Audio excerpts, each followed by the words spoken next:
이번 시간에는 가변동적 이동평균에 대해서 알아보겠습니다. 가변동적 이동평균은 투샤샴드가 1992년에 개발한 이후 보완하여 1995년에 소개한 지표입니다.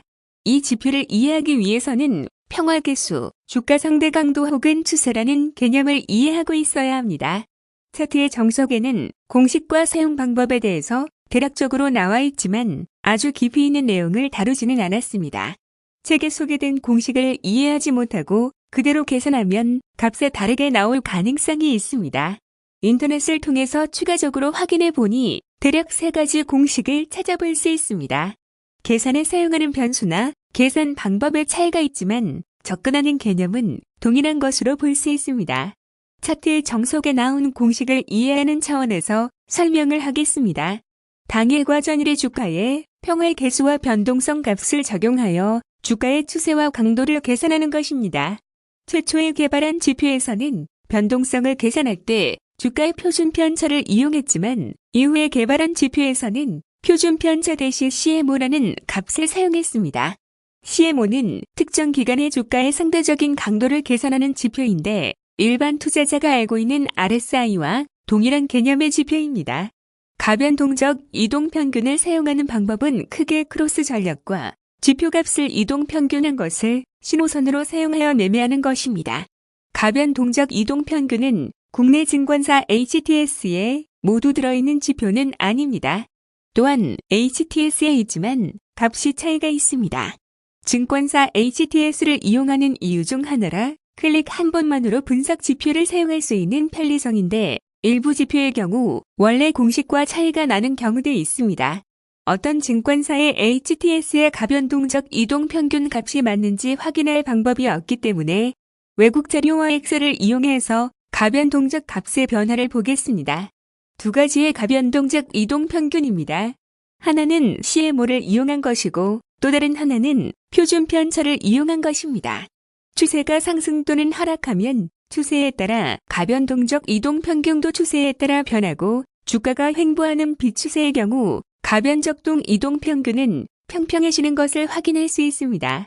가변동적 이동평균을 이용하는 이유 중 하나가 가짜 신호를 걸러내기 위한 것인데 표준 편차보다는 CMO를 변동성 지표로 이용한 가변동적 이동평균이 조금 더 나아 보입니다.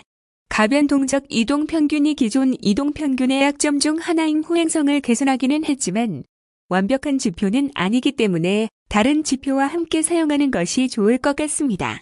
가변동적 이동평균을 계산할 때 사용하는 CMO를 별도로 표시한 것인데 주가의 추세와 어느 정도 일치하는 것을 확인할 수 있습니다. 1992년에 최초에 개발한 가변동적 이동평균 값을 계산한 차트입니다. 추세가 명확한 곳에서는 어느 정도 활용 가치가 있는 것 같지만 횡보하는 구간에서는 매매 지표로 활용하기에는 한계가 있는 것 같습니다. 투자자들이 실제로 매매할 때는 HTS를 이용하기 때문에 증권사별로 확인을 해보겠습니다. 동일한 가변동적 지표에서 CMO 값 20, 평화 계수 값 3을 적용해서 보니 차이가 있습니다. 어떤 증권사의 값이 맞는지 확인할 수는 없지만 가변동적 이동평균을 엑셀과 외국 사례와 비교해서 볼 때 신한증권의 차트가 맞을 가능성이 높습니다. CMO 값을 그대로 두고 평활계수 값을 변경해 보겠습니다. 평활계수가 값이 증가하면 가중치가 줄어들기 때문에 차트에서는 좀 더 평평하게 보일 것입니다. 비교를 위해서 20일 지수 이동평균을 추가했습니다. 신한증권의 가변동적 이동평균은 스무스 값을 30으로 변경하자 차트가 변했지만 대신증권의 차트는 변하지 않습니다. 대신증권에서 제공하는 가변동적 이동평균 차트에 어떤 문제가 있는 것으로 보입니다. 신한증권의 HS 값이 맞다는 가정하에 다른 종목도 살펴보겠습니다. 빨강색이 가변동적 이동평균이고 검정색이 지수 이동평균입니다. 가변동적 이동평균이 지수 이동평균보다 가짜 신호를 조금 잘 걸러내는 것 같습니다. 그러나 추세가 상당 기간 지속된 후에 추세가 전환할 때는 지수 이동평균을 사용하는 것이 더 나을 수도 있을 것 같습니다. 추세의 전환이나 유지 여부를 판단할 때 이동평균 지표가 유용하지만 그 정도를 파악할 때는 밴드 지표를 사용하는 것이 좋을 것 같습니다. 볼린저 밴드와 함께 보면 추세 전환을 조금은 더 빨리 알아낼 수 있는 것 같습니다. 가변 동적 이동 평균만으로 투자하기는 쉽지 않기 때문에 다른 지표와 함께 사용하는 것이 좋을 것 같습니다. 가변 동적 이동 평균값에 영향을 주는 변수는 평활계수와 CMO 값인데 종목마다 추세 강도가 주기가 다르기 때문에 이 부분을 감안해서 사용해야 할 것 같습니다. 한편으로는 특정 값을 정해놓고 투자자가 해석을 달리하는 방법도 생각할 수 있습니다. 네이버의 가변동적 이동평균과 20일 지수 이동평균입니다.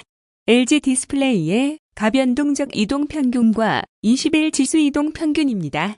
현재 주가의 추세와 강도를 감안한 지표가 가변동적 이동평균인데 투자자가 어떻게 사용하느냐에 따라 좋은 도구가 될 수도 있지만 잘못 사용하면 잦은 매매로 인한 손실이 발생할 여지가 있습니다. 가변동적 이동평균만 사용할 것이 아니라 다른 지표와 함께 사용하는 것이 좋을 것 같습니다.